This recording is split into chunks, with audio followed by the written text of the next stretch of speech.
ঢাকা ১৩ এবং বাগেরহাট ১ এই দুই আসন থেকে নির্বাচন করছেন মামুনুল হক। এই দুই আসনেই তার জয়ের সম্ভাবনা আছে। অন্ততপক্ষে একটি আসনে জিতে সংসদে যাওয়া প্রায় নিশ্চিত।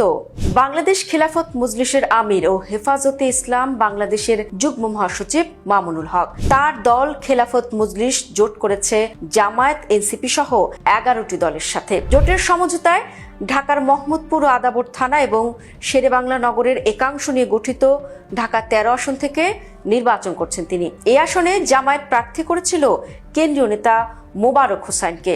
আসন সমঝোতায় তিনি মনোনয়নপত্র প্রত্যাহার করেছেন। এখানে মামুনুল হকের একমাত্র প্রতিদ্বন্দ্বী বিএনপির ববি হাজ্জাজ। আলোচিত ব্যবসায়ী মুসা বিন শমশেরের ছেলে ববি হাজ্জাজের রাজনীতি শুরু হয় জাতীয় পার্টি দিয়ে। ২০১২ সালে এরশাদের উপদেষ্টা হিসেবে রাজনৈতিক ক্যারিয়ার শুরু করেন। ২০১৫ সালে জাতীয় পার্টি ছেড়ে ঢাকা উত্তর সিটি কর্পোরেশনের মেয়র নির্বাচনে স্বতন্ত্র প্রার্থী হন। পরে অবশ্য প্রার্থিতা প্রত্যাহার করেন তিনি। এবার যদি প্রার্থিতা প্রত্যাহার না করেন তাহলে এবারই প্রথম নির্বাচনে অংশ নিতে যাচ্ছেন ববি হাজ্জাজ। তবে তার সরিয়ে দাঁড়ানোর সম্ভাবনা খুব কম। নির্বাচনে অংশ নেওয়ার জন্যই দল ছেড়ে বিএনপিতে যোগ দিয়েছেন ববি হাজ্জাজ। ধনকুবের মুসা বিন শমশেরের ছেলে হিসেবে ববি হাজ্জাজের নির্বাচনে টাকার ছড়াছড়ি হবে এমনটাই সবার ধারণা।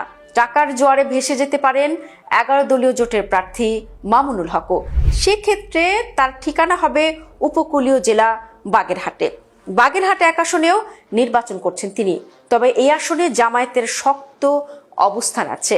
জেলা জামায়াতের সাবেক আমির, কেন্দ্রীয় মজলিসের সূরা সদস্য প্রিন্সিপাল মশিউর রহমান এই আসনে জামায়াতের প্রার্থী।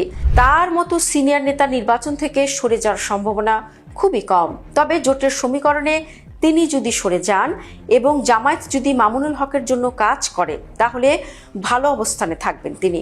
হিন্দু প্রধান এলাকা হওয়ায় বিএনপি এখানে প্রার্থী করেছে বিশ্ব হিন্দু পরিষদের মহাসচিব, মতুয়া ঐক্য জোটের সাধারণ সম্পাদক কপিল কৃষ্ণ মণ্ডলকে।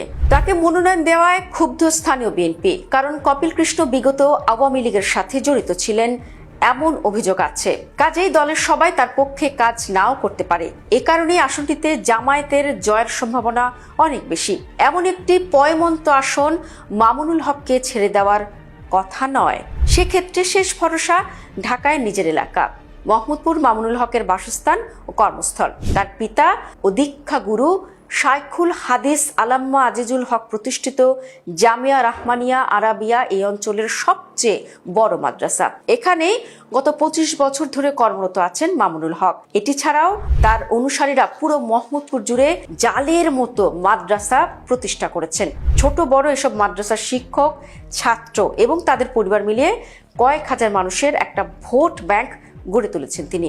সমমনারা মিলে স্থানীয় বেশ কয়েকটি হাউজিং সোসাইটিও প্রতিষ্ঠা করেছেন। সব মিলিয়ে মোহাম্মদপুর ও আদাবরে মামুনুল হকের ভালো ভোট ব্যাংক আছে। এর সাথে জামায়াতের ভোট ব্যাংক যুক্ত হলে মামুনুলের বিজয় ঠেকিয়ে রাখা কঠিন হবে।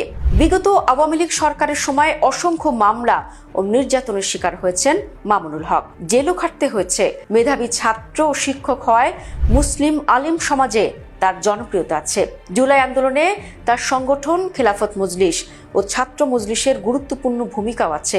শেষ পর্যন্ত নির্বাচনে থাকলে হয়তো ঢাকা ১৩ আসনের প্রতিনিধি হয়ে এবারের সংসদে যাবেন মামুনুল হক।